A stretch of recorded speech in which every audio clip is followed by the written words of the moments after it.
Every culture has its shadows, entities that lurk just beyond our understanding.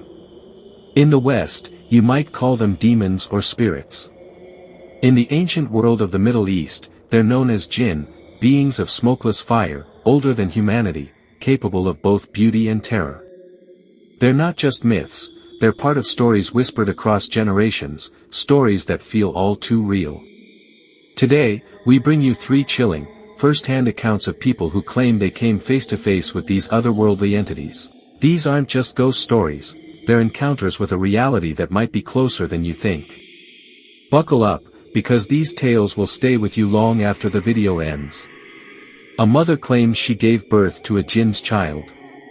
My name is Layla, and I used to think I was just an ordinary mother, until my son was born. My pregnancy was never normal. I had unexplainable cravings, raw earth, ash, things no human should want. The doctors were baffled by the rapid, erratic heartbeat they detected, but they assured me everything was fine. When I gave birth, the nurses handed me my baby, but the moment I held him, I knew something was wrong. His skin was too cold, his eyes too knowing. He would stare at corners of the room, tracking things I couldn't see, and his cries were silent, like a scream caught in another world. The villagers began to whisper. An old woman, a healer, came to see him. Her face paled when she looked into his eyes. She grabbed my arm and hissed, "This is no ordinary child. You've given birth to a jinn's offspring, a bridge between our world and theirs." I laughed it off, until one night, while changing his diaper, I noticed his heel. It was elongated, almost hoof-like, and it shimmered faintly, like it was made of liquid shadow. He looked up at me then, his eyes ancient, far too old for a toddler. For a split second, his face shifted, a flicker of something not human, a creature of smoke and fire with a smile that was both beautiful and terrifying. Now, the village avoids us. They say his shadow moves differently, curling like smoke even when there's no wind. I'm terrified of what he'll become. I see it in his gaze, he knows what he is. And I fear the day he returns to the world he truly belongs to. My name is Amir, and for years, I thought I was cursed. My businesses failed, my health crumbled, and every relationship I tried to build ended in disaster. I'd wake up with scratches on my back, small, precise marks that burned for hours. No doctor could explain them. Desperate, I went to a spiritual healer. What he told me turned my world upside down. "You're not cursed," he said. "You're married, to a female jinn." I didn't believe him until that night. I was lying in bed, unable to sleep, when I felt a cold weight on my chest, like invisible hands pressing me down. I forced my eyes open, and there she was. She was breathtaking, her hair was like coils of black smoke, her skin a translucent, pearlescent white that seemed to glow faintly. Her eyes burned with a golden light, and her smile was both alluring and cruel. She leaned closer, and I felt her voice in my mind, not my ears, "You are mine." She was jealous, possessive. Every time I got close to another woman, she'd sabotage it. Objects would break, lights would flicker, or I'd wake up with fresh scratches. I tried everything to free myself.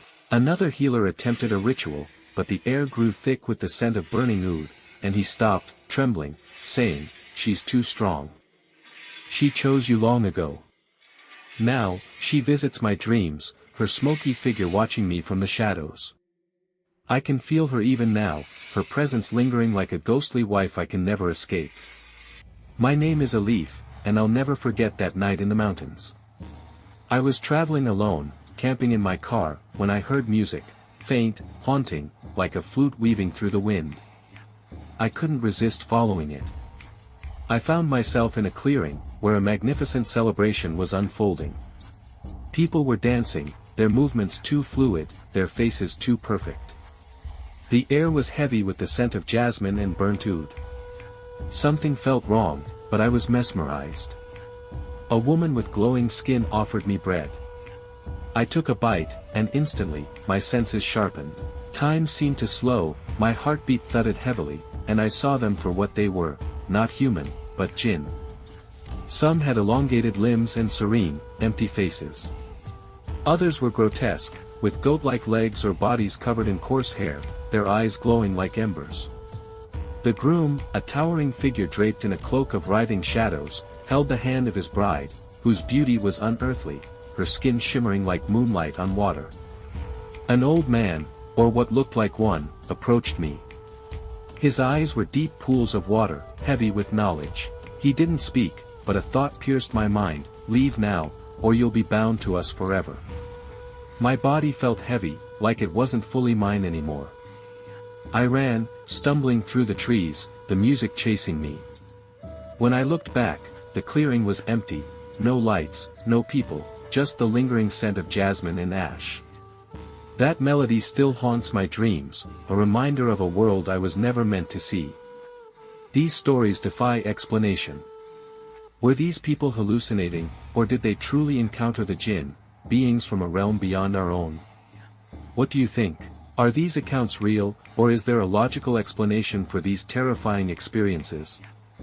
Share your thoughts in the comments below, and if you've had a supernatural encounter of your own, we want to hear it.